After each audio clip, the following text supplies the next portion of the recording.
How much does ChatGPT know about football? In this video, I'm going to rank. I asked ChatGPT to give me a series of hot takes about football, and today we're going to be going through them and seeing how much we agree with them. It's going to cause some debate. Let me know in the comments your thoughts on the hot takes that we're going to get in this video. I'm about to look at them now to see what ChatGPT has said, and I think this is going to be crazy.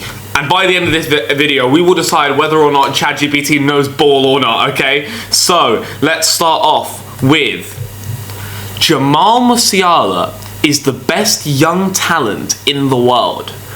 This is an interesting one.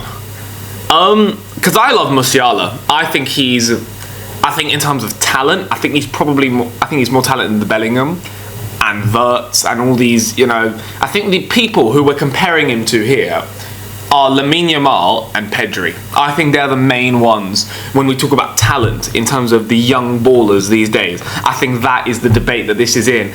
And Musiala being the most talented, I don't think it's true, because I think Yamal is probably the most talented. I think Pedri, I think they all have a case. You could all state, I think I think he's the best dribbler, personally. I've said that before. I think he might be the best dribbler. I think he's the best dribbler in the world. But in terms of best talent, I think it's very, very close. So this is not a bad hot take at all from ChatGPT.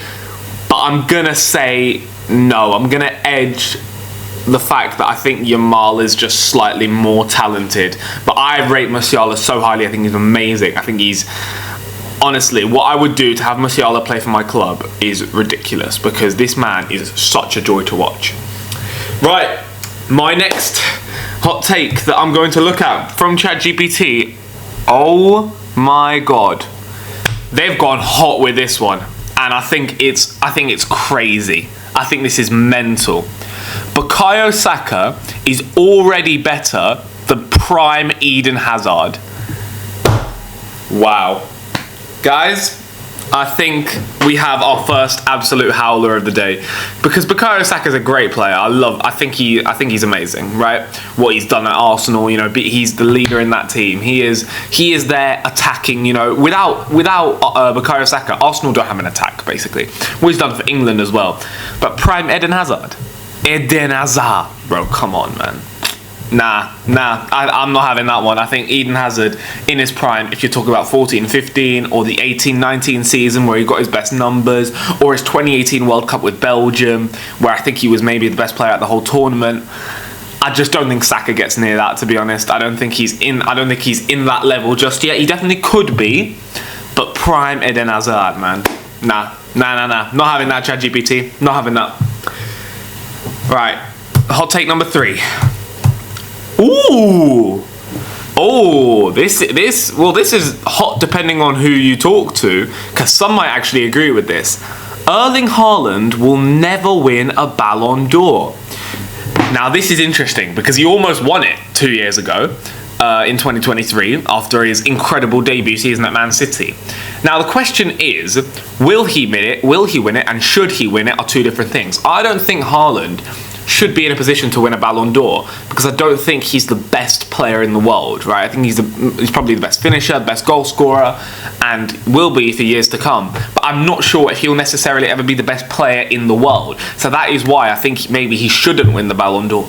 But of the question of will he win it, if he puts up another campaign like he did in his debut season and wins the Champions League, and we don't have a Messi Ballon d'Or winning, World Cup winning season, then there's a very good chance he will win it. If he should win it and if he will win it are two different things. I think this is a really interesting one. I think this one could be debated, and I think it all depends. The Ballon d'Or, realistically, the way it's judged is Champions Leagues and international tournaments. Now Norway aren't in there for these international tournaments, so he's not gonna that's not gonna help him. But like I said, if he has another debut season like he had in his first season at Man City, he most certainly is in the conversation to win the Ballon d'Or. But I'm not going to lie, because I don't think he probably should win the Ballon d'Or. I think that's a good take from ChatGPT. I like that. I do like that. Number 4. Let's have a look. Wow. Sergio Ramos is the best defender of all time. I disagree. Basically, that's the thing. I disagree, and I think Sergio Ramos is amazing. I think he is a warrior. He is like a proper, like, you'll go to war for this man, right? I mean, he went to war for his club, right? Sergio Ramos, in terms, I mean, clutchness. There has never been a clutch defender like him, right? That is just fact. His accolades, I mean, the amount of Champions Leagues, World Cup, Euros, right? La Liga titles, obviously, with Real Madrid. This man is a winner. He's a serial winner, right? And he knows how to get it done in the big moments. He's an amazing, amazing player. He's a captain. He's a leader. He's a Real Madrid legend. But in terms of defending, I'm not going to lie, man. It's not up there with the greats of this game. It's not up there with Maldini, with Nesta, with whoever else you want to put in there, right? If you want to talk about John Terry, because I don't think Ramos, in terms of defending, is better than John Terry. I don't think he's better at defending than Virgil van Dijk either, right? But I think he's definitely in the conversation. I think he's top 5. He's definitely top 5. I think, he's in and around that, right? There's no debate about that. He's up there in that conversation. But whether he's number 1, I don't think. I think in terms of that defending attribute, there are players who are just better defenders, basically. And I think Alessandro Nesta is the jewel in the crown of those, to be honest, in terms of pure catenaccio defending. I think Sergio Ramos is unbelievable, though. So honestly, I enjoyed that take. I really think that was good. Right, what are they saying now? ChatGPT. I agree with this one. ChatGPT, round of applause. Prime Luis Suarez is better than Lewandowski and Karim Benzema. And I think that is straight facts. Straight facts. I'm the biggest Suarez fan. I love this guy. I think he's amazing. Obviously, what he did at Liverpool, right? That 31-goal season is unbelievable, right? And then Barcelona, right? The 14-15 treble-winning season, he was immense. Then the season after that, when he won the Pichichi ahead of Messi and Ronaldo, scoring 40 La Liga goals, was unbelievable. His performances for Uruguay international tournaments, winning the Copa America, right, in 2011. This man is so good. In terms of, right, I just think he is the most complete of these. I think Lewandowski, you could argue, is the best goal scorer, right, in terms of consistent numbers. You could argue Benzema's the best technical player, but I would still say Suarez is there. Benzema is, obviously, he did it for 15 years, and he was part of, obviously, that front three, and he was the consistent figure in that. And then when Ronaldo left, he had his crowning seasons. The Ballon d'Or season is one of the best seasons we've ever seen from a player ever. And he's a big game player as well, stepped up in big moments, and he was unreal. And Lewandowski, what he did at Bayern for so many years, and then that season where he was technically robbed of the Ballon d'Or because they cancelled it, right? Incredible player, and he's still doing it now. But Luis Suarez, man, had something special. He could score every type of goal, right? The volleys that this man was scoring, right? Like against Norwich and stuff like that. Ridiculous. Just the technique for some of the goals that this man scored is something that I don't think any of the other two could replicate. I think it was so special, and his prime, and this hot take was about prime, I think his prime ranks higher than the other two. But I think that's a really interesting debate. I just love Luis Suarez, so I'm going to go with my heart, and I'm going to say, yes, I agree. Suarez prime, better than Benzema and Lewandowski. Right. Oh my god, oh my god, oh my god, oh my god. What have I just seen? ChatGPT has given me a hot take saying that Olivier Giroud has had a better career than Zlatan Ibrahimovic.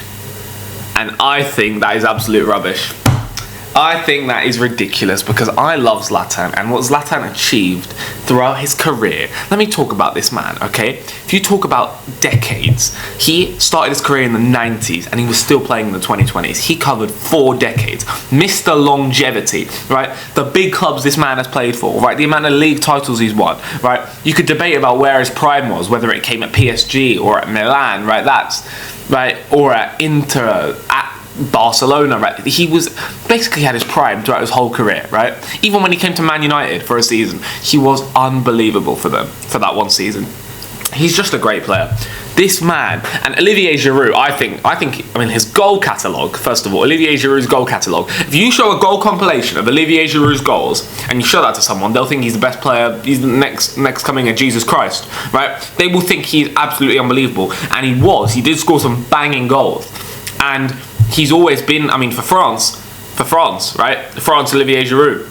He won the 2018 World Cup, but didn't score a single goal there. Then at the 2022 World Cup, he did score goals.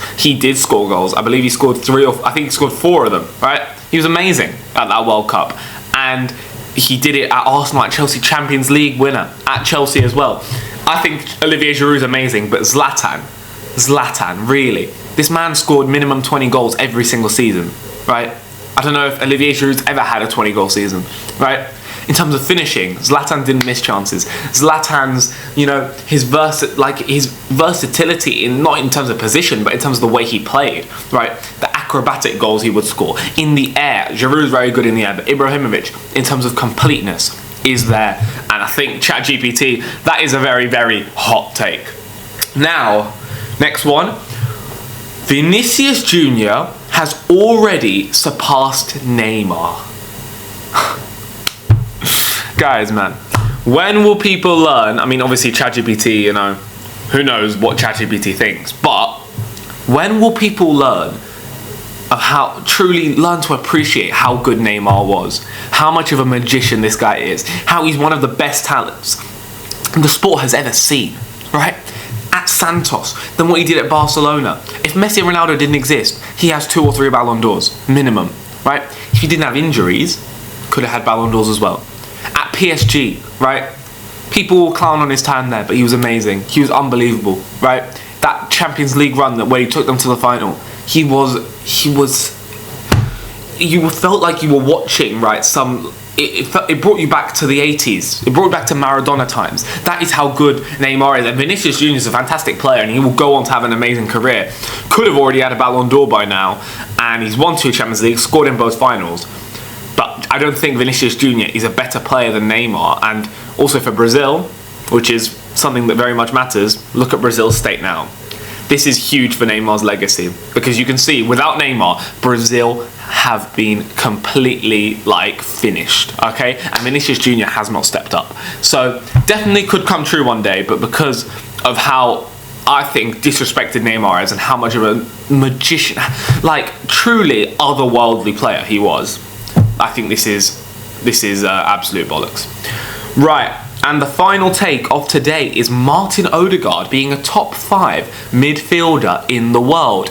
And I don't agree, because I think there are so many good midfielders in the world. I think you list off Fede Valverde, Pedri, Musiala, Bellingham, Camavinga. That's 5 I've named right there that I think are certainly better than Martin Odegaard, right?